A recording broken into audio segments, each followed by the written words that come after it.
शास्त्र तो ये कहते हैं कि जिसके जीवन में संयम सदाचार है वही भोग का आनंद ले सकता है। जिसके जीवन में संयम सदाचार नहीं, वो भोग क्या भोगेगा? भोग उसे ही भोग डालेंगे। क्या मैं नहीं भोग भोगता हूं क्या? भोजन का भी आज जो तुमने जूस का भोग भोगा वो मैंने खूब चबा चबा के मजेदार भोग भोगा। लेकिन भोग हमको भोग जाए ऐसे लपक लपक करके नहीं। एक अच्छे खासे योगी को मैं जानता हूँ, भोजन करते खूब ऐसा चबा के करते बस रसमय हो जाता। दूध पियेंगे तो ऐसा जब मानो दूध खा रहे। अच्छे संत हैं। जिसके जीवन में त्याग और संयम का सामर्थ्य नहीं, वो भोग भी ठीक से नहीं भोग सकता है। भोग उसके लिए मुसीबत हो जाती। भीमसेन तो विष को भी भोग बना दिया, विष पचा लिया, संयमी थे। हनुमान जी ने कितनी कठिनाइयों को पचाकर राम कार्य में सफलता के शिखरों को सर किया। स्वामी विवेकानंद ने अपने संयम सदाचार का परिचय दिया कि ईसाई उनके पीछे पड़ गए थे, हिंदू धर्म के खिलाफ बोलते थे। विवेकानंद संयम से सुनते सुनते आकर स्टीमर में खड़े हो गए और ईसाई को बोला, एक शब्द भी हमारे हिंदू धर्म के खिलाफ बोला तो गला पकड़ के समुद्र में फेंक दूंगा। उसके बाद वो नहीं बोल पाया। सारी मिशनरियां विवेकानंद को नीचा दिखाने में लगी थी और इतना कुप्रचार किया उस समय कि इस बहादुर को अपने सदगुरुदेव की समाधि, रामकृष्ण की, उनके शरीर की समाधि करने के लिए 100-200 गज जमीन संपादन करने में भी बड़ी मशक्कत करनी पड़ी, बड़ी तकलीफ सहनी पड़ी। उनका साकार शरीर तो नहीं रहा विवेकानंद का, लेकिन उनका निराकार नारायण स्वरूप तो अभी लाखों नहीं करोड़ों करोड़ों अरबों अरबों लोगों के हृदय तक पहुंचा है। गांधी जी का साकार शरीर नहीं रहा, लेकिन गांधी जी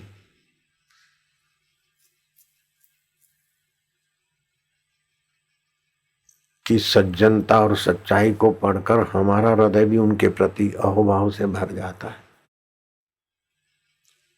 गांधी जी ने लिखा कि मैं जब विदेश जाने वाला था तो मां ने मेरे से कसम खिलवाई कि सुराह, सुंदरी और मांस का उपयोग नहीं करूंगा। ये भगवान राम साक्षी, भगवान के राम के चित्र के सामने मैंने मां को वचन दिया, कसम खाई। लेकिन शेख मेहताब जैसा दोस्त मिला मुझे और जवानी थी, LLB पढ़ने वाले विद्यार्थी, वैश्या के द्वार तक मुझे ले गया। मैं उसी बद इरादे से गया था वैश्या के द्वार। फिर मुझे याद आई कि माँ के आगे मैंने शपथ ली है। मैंने भगवान को कहा, मैं तो शपथ लिया लेकिन फिसल रहा हूं, तू बचा सकता है राम, हे राम, हे राम। मन में थोड़ा सुमरण किया उस मेरे राम ने, जिसका धंधा था लड़कों को, पुरुषों को। अब कोई शब्द मैं नहीं बोल सकता हूं, इसका धंधा ही था वैश्यावृत्ति। उसके हृदय में भी मोहनलाल करमचंद का राम नाम ऐसा जादू किया कि मोहनलाल को देखकर वो ऐसी बिगड़ी कि गांधी जी लिखते, मैं तो सिर पर पैर रख के वापस भागा। कैसा भगवान की प्रार्थना बचा लेती। लेकिन ये सच्चे पुरुष फिर लिखते कि यहीं बात खत्म नहीं होती। फिर कुछ दिनों के बाद शेख मेहताब का संपर्क था, जुआनी थी, दूसरी वैश्या के पास हम पहुंचे और वहां भी मैंने अपने जो वचन माँ को दिया था, तो ये भगवान अब तुम ही रक्षा कर सकते। तो उस दूसरी वैश्या के चित्त से भी ऐसी भगवान ने लीला की कि मैं वापस भाग के आया। तो कभी मुसीबत आती, जैसे उस कन्या को माँ बाप नाराज है, ऋषि प्रसाद की सेवा नहीं करो, ये करो, और कन्या प्रार्थना करती है, तो वो प्रार्थना करते करते घटना तो बाहर घटती है, फिर धीरे धीरे मन में जाती, बुद्धि में जाती, अपने मैं में जाती, और अपना मैं और परमात्मा बिल्कुल नजीक है। प्रार्थना करते करते बच्ची चुप हो जाती। इस नाटक में तुमने देखा ऋषि प्रसाद अभियान में जुड़ी हुई युवती के माँ बाप को विपरीत संस्कार हैं तो उसको डांटते हैं, लेकिन युवती कितनी संस्कारी है, माँ बाप के सामने नहीं पढ़ती, घर छोड़ती नहीं, लवर के साथ भागने को तो सोच ही नहीं सकती ऐसी कन्या, लेकिन फिर भी भागी। कहाँ भागी? कि जहां परम सुरक्षा है, शांत हो गई। प्रार्थना करते करते परमात्मा में शांत हो गई, और परमात्मा ने माँ बाप को स्वप्न दिया। वो परमात्मा ऋषि प्रसाद का अभियान करने जाने वाली बच्ची को रोकने वाले माँ बाप भी बच्ची के साथ अभियान में जुड़ गए। ये आपने हमने अभी देखा। तो अच्छे काम में विघ्न बाधा आए तो भगवान को प्रार्थना करके शांत होने में बड़ी भगवत सहायता मिलती है, भगवत मदद मिलती है। विपत्ति आपदा में भी भगवान की प्रार्थना बड़ी मदद करती है। लौकिक व्यवहार में भी भगवान का नाम और भगवान में शांत होना बड़ी मदद करता है।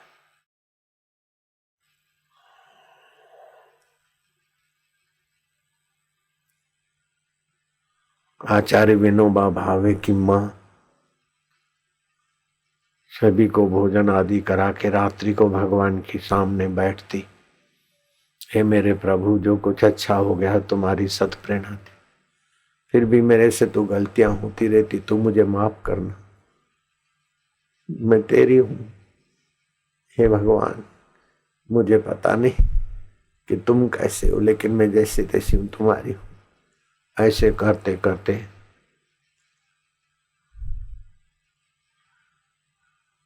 वो भक्त हृदय रखुनाई माँ, मैं रखुनाई बहन नहीं कहूंगा, माँ कहूंगा, रखुनाई माँ। विनोबा की माँ है तो मेरी भी माँ है।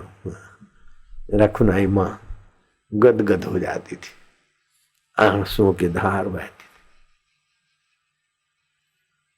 और वो नन्हे विनया जी देखते थे। विनोबा भावे तो बाद में बने विनया जी, मैं विनया अकेला नहीं बोलूंगा, विनया जी देखते थे, और वो माँ के दर्शन से विनया जी में से संत विनोबा भावे बन गए। लेकिन घर में तो घर में प्रश्नोत्तर होते थे। एक दिन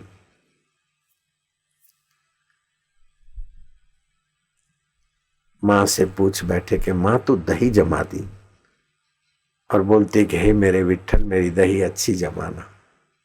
अब इसमें विट्ठल को भगवान को काय को घसीटती, दूध में जामन डालो दही बनना है, इसमें भगवान आके दही जमाएंगे।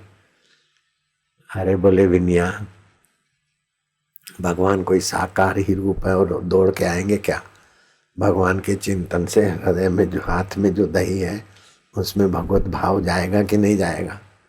अरे विनया, वो बोल सकती है माँ, अब मैं माँ के आवाज में बोल रहा हूँ, माँ के भाव में बोल रहा हूँ, विनोबा भावे के माँ बन के बोल रहा हूँ।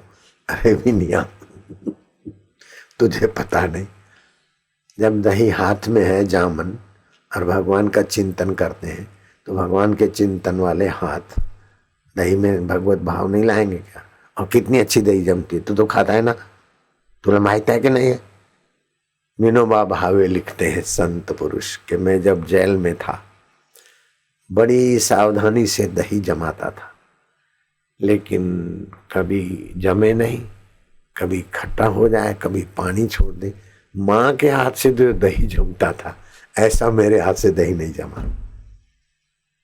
अब मैं आपको अपनी बात बताता हूँ। मेरी माँ बड़ी उम्र की हो गई, मेरी माँ तो मेरे से तो काफी बड़ी थी ना। मैं तो, मेरा बड़े भाई बहने, फिर छोटे में छोटा तो नहीं, छोटी बहन है। मेरी माँ बड़ी उम्र की हो गई, 80 हो गए होंगे, 85 हो गए। मैंने उनको कहा, माँ तुम्हारे हाथ की रोटी बना दो, तुम्हारे को परिश्रम तो पड़ेगा लेकिन तुम्हारे हाथ की एक बार रोटी खिला दो मेरे को। मुझे पता था मेरी माँ की उम्र हो गई है, उसके लिए परिश्रम है रोटी बनाना, लेकिन फिर भी माँ की रोटी का मुझे इतना स्वाद लगा हुआ था पहले। मैं क्या, माँ तुम मेरे को रोटी बना दो। अब मेरे लिए तो हजारों रोटी बना के लोग लाने वाले। मैं आपको पक्का विश्वास पूर्वक कहता हूँ, मुझे याद है माँ ने रोटी बनाई और मैंने खाई यहाँ ऐसी आश्रम में। ऐसा नहीं बचपन की बात है, आसाराम बापू बनने के बाद।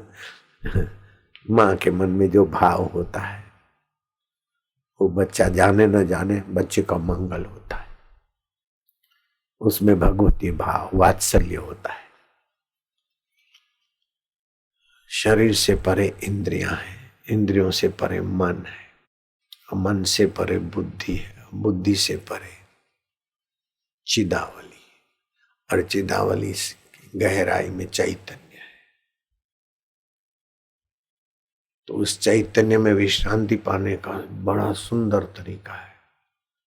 हरि ओम का ह और मां ओम का अंतिम मां, उसके बीच निसंकल्प अवस्था आती है। अभी आप मेरे साथ बोलो तो, और इसको प्लुत उच्चारण करें और एक टक देखते रहे, चाहे आकाश को, चाहे गुरु मूर्ति को, चाहे शिव जी को, चाहे किसी को भी, अथवा स्वस्तिक को।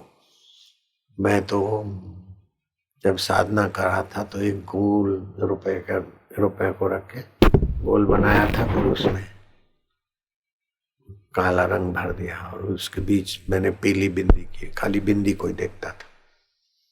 थोड़े दिन वो साधना की, एकाग्रता बढ़ती, त्राटक।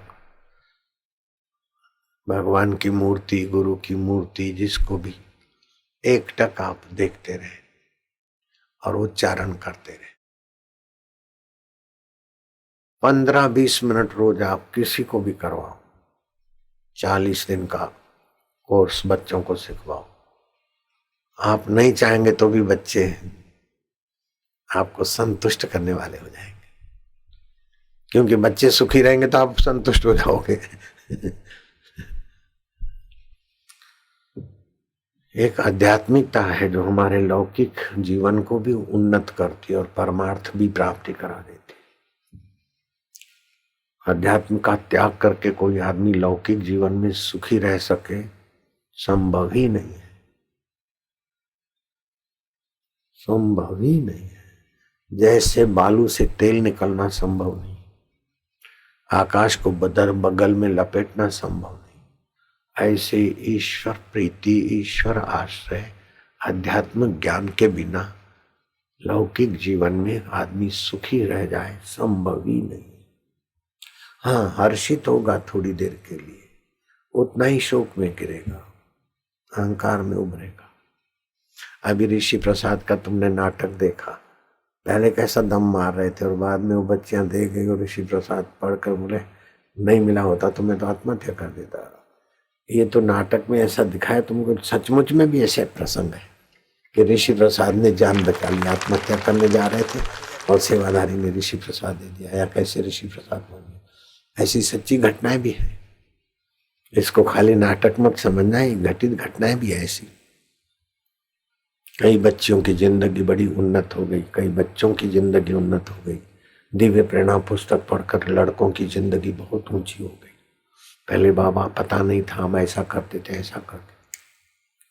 कई कन्याओं की जिंदगी संवर गई, कई उनके माता पिताओं की भी। जब कन्या और बेटा ऊंचा आ गया तो माँ बाप को कैसे छोड़ेगा, तो माँ बाप को भी ऊंचा ले आते। ऐसे कई बबलू है कि पापा आप दारू छोड़ दो, नहीं तो मैं खाना नहीं खाऊंगा, आप पान मसाला छोड़ दो। ऐसे हमारे बबलू माँ बाप को भी। उत्तम शिष्य के ये लक्षण है, सेवा खोज ले। मध्यम के ये लक्षण है कि संकेत से करे। कनिष्ठ के ये लक्षण है कि गुरु जी कहे तब करें, और कनिष्ठ तर सेवा का बिल्ला लेके घूमेंगे, फोटो लाने के लिए, प्रसिद्ध होने के लिए तो बहुत बहुत आगे आएंगे, सेवा के समय दूसरे को आगे कर देंगे। ये कनिष्ठ स्तर है, फोर्थ क्लास यश भोगी है। भगवत या सेवा भोगी नहीं है, सत्कर्म भोगी नहीं है, यश भोगी। तो संत और संत के सेवक तो यश के भी दाता है। यश भोगी आता है, चलो भाई यश भोग के जा, लेकिन देर सवेर बदलेगा। भगवान कहते हैं कि मुझे मिलने का ये तरीका सुन लो। गीता का 6वां अध्याय 10वां श्लोक। योगी युंजित सततात्मा, योगी युंजित सततात्मन, रसि स्थितः एकाकीयत चित्तात्मा, निराशीर परिग्रह।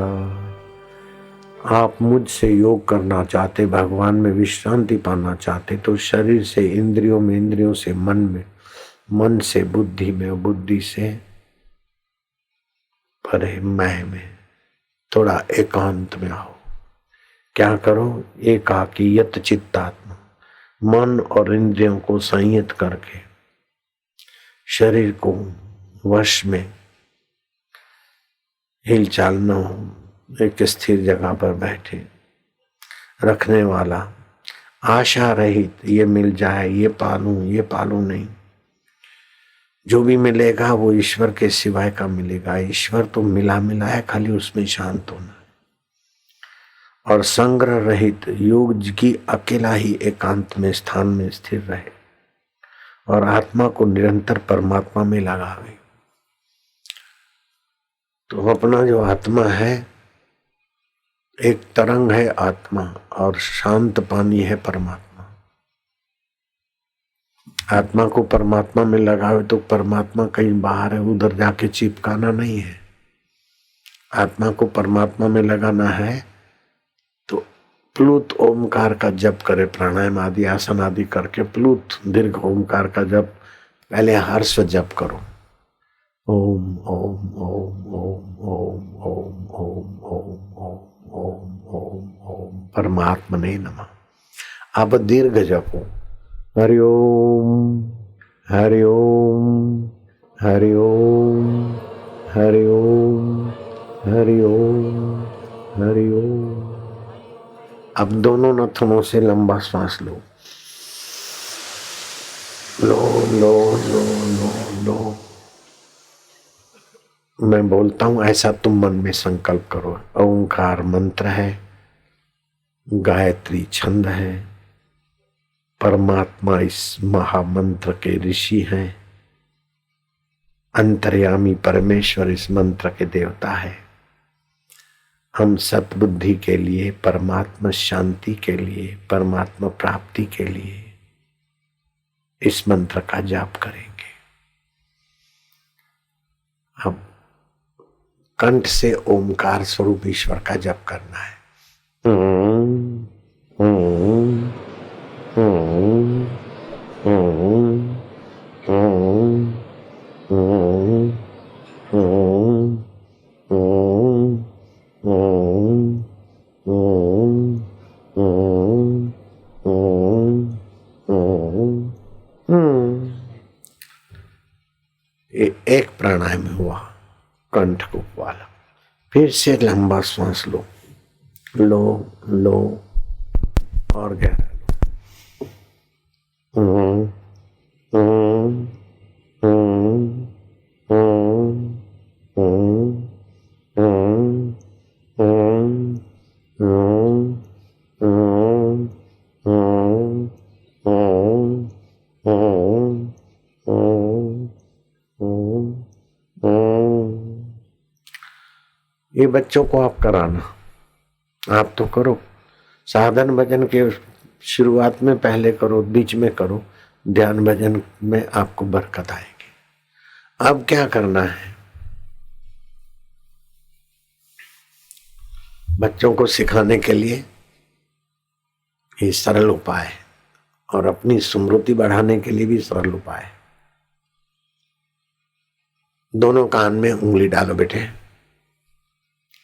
बेटियां भी डालो, बबलू बबलियां, बहुत फायदा होगा। पेट की खराबियां भाग जाती है, दिमाग की कमजोरी दूर होती है, लीवर मजबूत होती है, और रक्त के कणों में ओमकार स्वरूप की शक्ति का संचार होता है। बहुत सारे फायदे होते हैं, इसका वर्णन करने में बहुत समय लगेगा। 22,000 श्लोक है ये ओमकार मंत्र की महिमा के। लंबा श्वास लेना है, होठ बंद रखने और कंठ से भगवान का नाम जपना है। लंबा श्वास लो लो लो। मैं भगवान का हूं, भगवान मेरे हैं, और ओमकार अंतर्यामी प्रभु का नाम है। खूब प्यार से भगवान प्रसन्न हो रहे हैं। आनंद आएगा।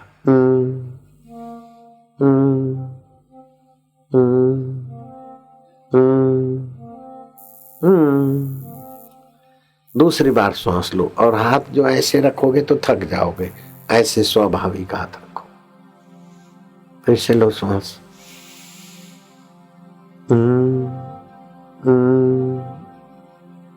प्यार से भगवान मेरे हैं, मैं भगवान का, भगवान आनंद स्वरूप है, मेरे अंतरात्मा है, मैं उनमें शांत हो रहा हूं, आनंदित हो रहा हूं।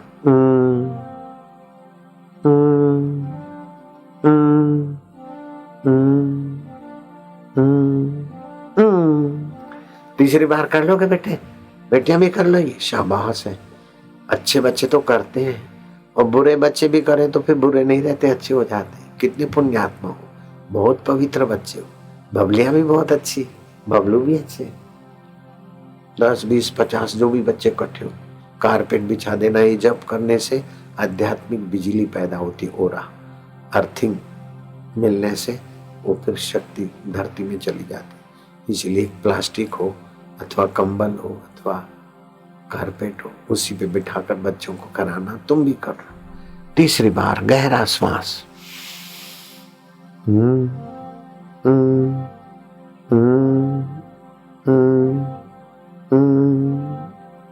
आनंद आएगा, प्रसन्नता होगी, भगवान स्नेह करेंगे।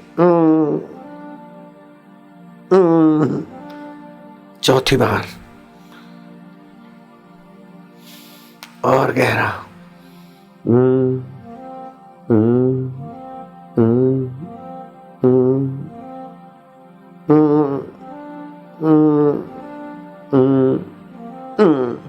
पांचवी बार।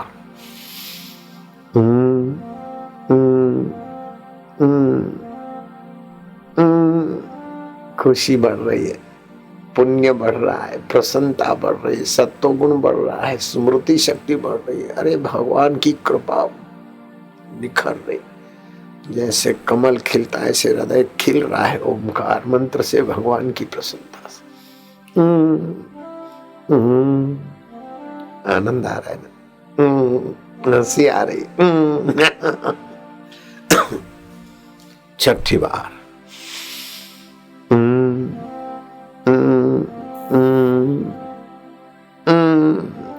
माना ओम।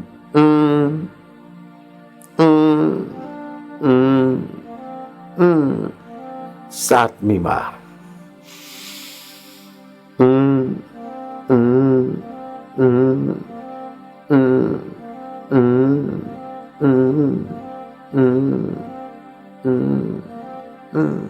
आठवीं बार।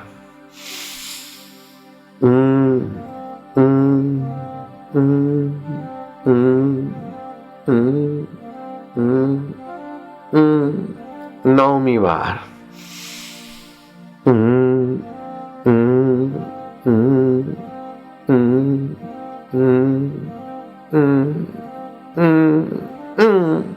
10 बस आखिरी है बच्चे। शाबाश है, कान में उंगली लगी रहे, निकालना नहीं चाहिए कान में से उंगली। 10 बस। गहरा श्वास लो, फेफड़ों के बंद छिद्र खुलेंगे, रोग प्रतिकारक शक्ति बढ़ेगी, सुमरण शक्ति बढ़ेगी, मनोबल बढ़ेगा, बुद्धि बल बढ़ेगा, और भगवान की कृपा लेने की योग्यता भी बढ़ेगी। अच्छे बच्चे हैं, बच्चियां भी अच्छी है, पवित्र लोग करते हैं, और कैसे लोग भी करें पवित्र हो जाते हैं। गहरा श्वास लो लो लो और लो, और मैं भगवान का हूं, और अंतर्यामी भगवान का स्वाभाविक नाम ओम स्वरूप है।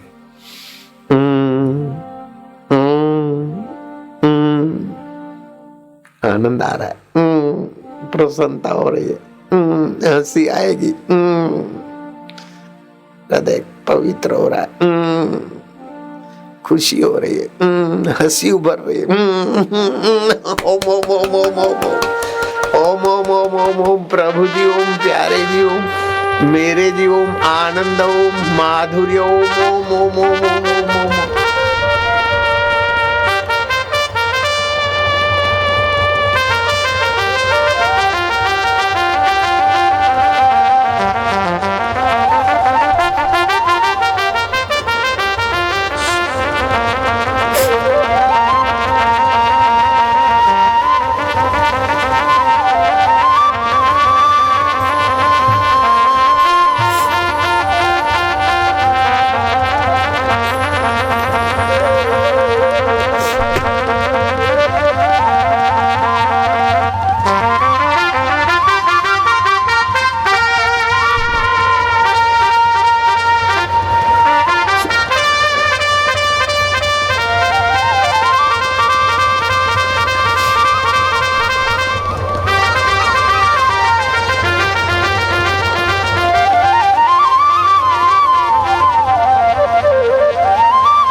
रग रग पावन हो रहे हैं। ये हर्ष उच्चारण पाप नाशिनी शक्ति पैदा कर रहा है और अंतरात्मा की कृपा को सारे शरीर के कण कण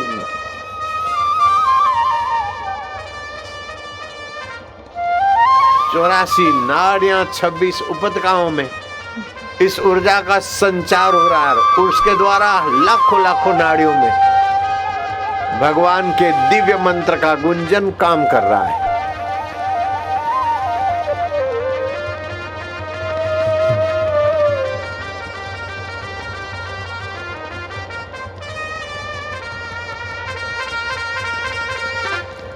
रोग नाशिनी शक्ति बन रही, विकार शमनी शक्ति उभर रही है, स्वभाव सुधारने वाली ऊर्जा भी उभरती है। वाह प्रभु, ओम ओम, आनंद ओम, गुरु जी ओम, प्यारे जी ओम।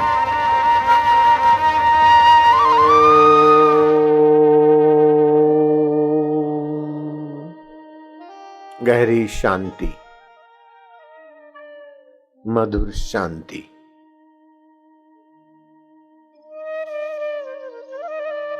परमात्मा शांति सब।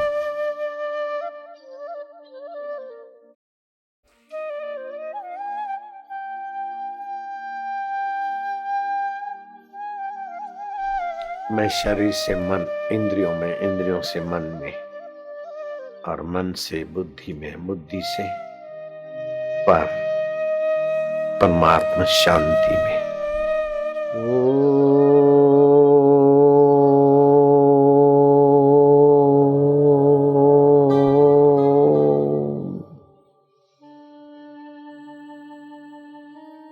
इसमें सीधे आप परमात्मा में शांत हो रहे हो।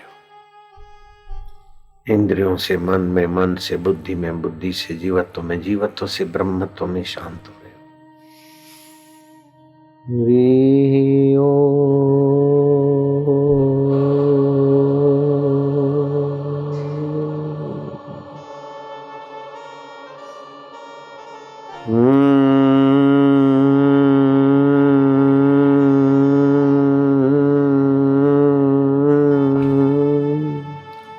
शांति, ओम, आनंद। भगवान के रस में हम सरस हो रहे। भगवान सतरूप है, चैतन्य रूप है, आनंद रूप है। रसो वै स वैश्वानरो।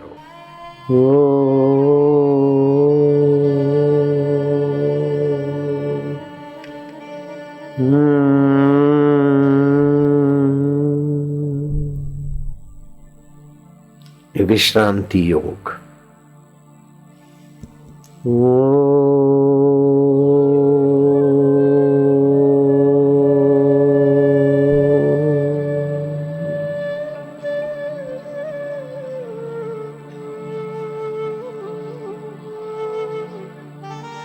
होठ बंद रखना है आखिरी समय।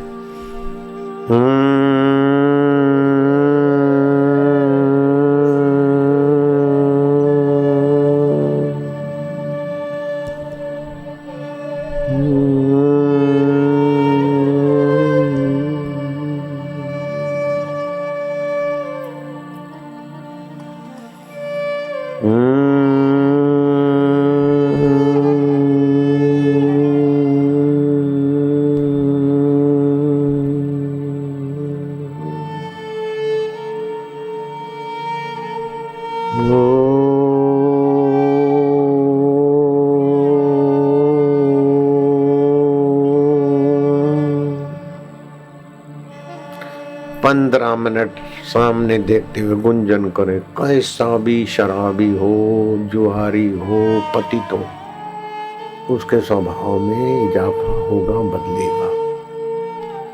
और भक्त का भी भला होगा, राजसी व्यक्ति का भी भला होगा, तामसी का भी भला होगा, सात्विक का तो कहना ही क्या, और गुणातीत का तो भला होना क्या, उसके भले का सामर्थ्य ऐसा जगमगाएगा कि उसकी एरिया में कोई आएगा तो उसके विचार सात्विक होने लगे। जैसे तुम साबरमती आश्रम में, इस मोटेरा आश्रम में आते हो, तो साबरमती में होते हो, उस समय तुम्हारा मन जैसा होता है ऐसा तुम जानते हो, लेकिन इस आश्रम की सड़क पे आने से तुम्हारा मन थोड़ा बदलता है। स्टेडियम तक आते आते तब कुछ खुशी के तरंग आने लगे। जब ये आश्रम की खास सड़क पर तुम पैर रखते हो और ऐसे जो जो आगे नजीक बढ़ते जाते हो, आश्रम में आते आते काफी फर्क पड़ जाता है। ऐसा जिसको अनुभव है वे हाथ ऊपर करो। यहाँ जाबल्य ऋषि ने तपस्या किया था। आश्रम की जब मुख्यालय की पुस्तकालय का नींव डाल रहे थे हम, तो नींव खोदते खोदते बस यज्ञ की राख ही राख निकले, कई ट्रकें ट्रैक्टर भर के निकाले। इसलिए वो ढलान पे जाबल्य ऋषि इसी धरती पे, उनके और ऋषि संतों ने तपस्या की। इसलिए मैं घूमता घामता इस धरती पे आया तो इस धरती का मुझे महत्व भीतर महसूस हुआ। तो मैंने वो मोक्ष कुटिया की ईंट रख दी। वही मोक्ष कुटिया की ईंट आज 400 आश्रम का मुख्यालय बन गया। और जहां तुम बैठे हो वहां साबरमती का नीर बहता था, नदी बहती थी, वहां हम तैरते थे और ऊपर से जंप मारते थे, साधक भी तैरते थे। पानी गहरा रहता था, फिर 2 फीट हो जाता था, गर्मियों में 3 फीट हो जाता था। ऐसे करते करते साबरमती ने देखा कि अब इनको सत्संग के लिए जगह देनी है, तो साबरमती उस किनारे से बहने लगी और ये किनारा सत्संग सरिता बन गया।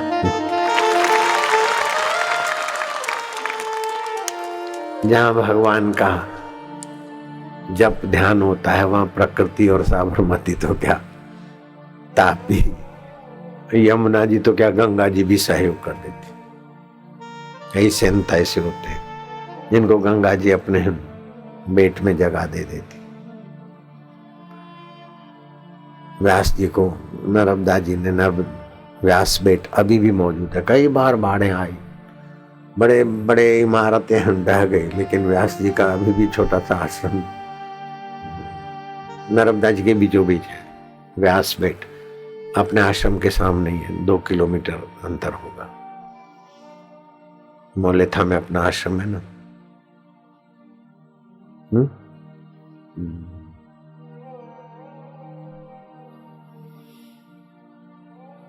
जहां सुमति वहां संपत्ति ना आना। दुनियावी संपत्ति तो ठीक है, सुख शांति और प्रकृति अनुकूल हो जाती। मैंने ये बात कई बार कही है, कैसेटों में है। एक बाबा जी यमुना के बेट में रहते थे, यमुना के बालू में झोंपड़ी बना के रहते। यमुना जी नहाने में नजीक पड़े। बाबा जी को क्या सूझी कि जाम फलों का पौधा कोई लाया, जिसको जमरुक भी बोलते हैं, अमरुद भी बोलते हैं, जामफल भी बोलते हैं। बाबा जी ने कुछ पौधे लगा दिए। किसान का युवक वहां से बैल ले जा रहा था, बाबा ने दोनों हाथ फैला दिए, बोले इधर से नहीं ले जा, थोड़ा घुमा के ले जा। इधर देखे पौधे बोए हैं ना, जामफल बोए। अरे बोले इधर क्या पौधे बोए बाबा, हम रोज इधर से जाते। उस छोरे ने डंडा उठाया बाबा जी के प्रति। बाबा जी ज्यों के त्यों खड़े रहे। डंडा उठाने वाले छोरे का वायु देवता ने क्या लीला की। वायु प्रत्यक्ष ब्रह्म है, ऐसे ही खड़ा रह गया। डंडा मारने के लिए तो प्राण शक्ति चाहिए, प्राण ऐसे ही सुन्न मुन्न हो गए, चक्कर खा के गिर पड़ा। वो किसान युवक भी गिर पड़ा और उसके बैल भी गिर पड़े। हाहाकार मच गया। बाबा ने देखा ये बेचारे, वायुदेव कृपा कर दो इन पर। कुटुंबिया और लोग इकट्ठे हो गए। बैल और लड़का ज्यों के त्यों ठीक ठाक हो गए। समय बीतने पर वो जो पौधे लगे थे बालू में, बाबा जी उनको जल पिलाते थे, अच्छे फल जाम फलाए और प्रसाद रूप में गांव के लोग खाते। अखंडानंद सरस्वती अपने आश्रम में पधारे थे, बड़ा उच्च कोटि के विद्वान।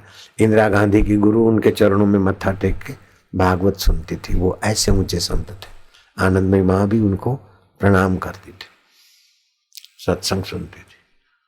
उन्होंने, अखंडानंद जी ने, जो मुझे बहुत स्नेह करते थे, मेरे मित्र थे, अखंडानंद जी ने उस बाबा से पूछा कि बाबा जब लड़के ने डंडा उठाया तो आपने कौन सा मंत्र पढ़ा कि उसके हाथ रुक गया, उसके बैल गिर गए, वो गिर गया। बोले मैंने तो कोई मंत्र नहीं पढ़ा, मैं तो यूं ही शांत रहा अपने स्वभाव में, आत्मा में। तो जो आत्मा परमात्मा में रहता है तो सुमति होती, वहां संपत्ति, प्रकृति की संपत्ति ने लीला की, वायुदेव ने सहयोग दिया और अब ये पृथ्वी मैया ने सहयोग दिया कि यहाँ जामफल पैदा हो गए। तो आप जब भगवान के होते तो ये 5 भूत आपकी फेवर में अपनी भगवान की सेवा मान लेते। जैसे मेरे गुरुदेव ने कहा गरीब वृद्ध को, चिंता मत कर, ऑपरेशन आंख का सफल नहीं होगा, पैसे नहीं है तो क्या है, डॉक्टर बोलते ठीक नहीं होंगे, लेकिन भगवान तो नहीं बोलते ना ऐसा। जाओ आंकड़े के पत्ता तोड़ो, उसमें से दूध निकलेगा, वो आंखों में डालो, ठीक हो जाएगा। अब आप लोग नहीं करना, तेजाब है वो तो, एसिड है सीधा है। उसने डाला और आंखें ठीक हो गई। गया दुकान पे मिठाई लिया, जय साईं लीलाशाह, जय साईं लीलाशाह। बोले काहे का प्रसाद? बोले देखो आंखें ठीक हो गई। डॉक्टर बोलता है मोतिया अभी ठीक नहीं हो सकता, ऐसा है ऐसा है, काला पानी बनाना है, काला मोतिया है। मैं तो ठीक हो गया। तो मेरे गुरुदेव ने कहा और उसकी आंखें ठीक हो गई तो क्या है, 5 भूतों ने सहयोग किया कि नहीं किया? प्रकृति ने अपना नियम बदला कि नहीं बदला? आप परमात्मा में बस टिको। और ये सुंदर तरीका है, 15, 20, 25 मिनट सुबह दोपहर शाम एकाकी रहो, बड़ा गजब का फायदा होगा। धंधा नहीं है, ये नहीं है, केस कर दिया, सारी मुसीबतों का परम इलाज है। आप परमात्मा के इस ध्यान में 15 मिनट सुबह, 15 मिनट शाम को लग जाओ। जॉब नहीं मिलती छोड़ो, लग जाओ बस। अब तो कोई भी आएगा ना प्रश्न पूछेगा तो मैं बोलूंगा लग जाओ। लग जाओ मतलब फिर ये कैसे दे देना उनको, भगवत ध्यान में लग जाओ। सभी समस्याओं का समाधान, सभी विफलताओं का अंत और सभी सफलताओं की कुंजी भगवान में विश्रांति पाना।